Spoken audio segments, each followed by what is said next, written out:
Ladies and gentlemen, this is truly unusual bird of prey. They spend most of their time on the forest floors foraging for insects hiding underneath.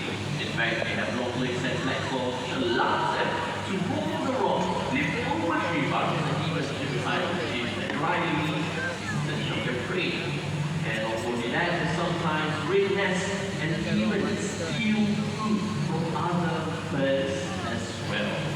Alright, buddy, have you tried this? Tried that? Amazing.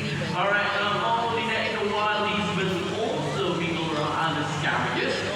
Being spotted, feasting on huge carcass just like this. Now, what if the insect they were foraging decides to take off, perhaps fly away? Well, these birds are known to make vertical flights and catch them just like this. Hey. I think no one's impressed right now. No one's impressed. Okay. You know what? Let's try higher. Ronald, are you ready? 1, 2, 3. Wow! Well done. Indeed. Okay, but I can go higher than that. Higher. Unbelievable. Show us.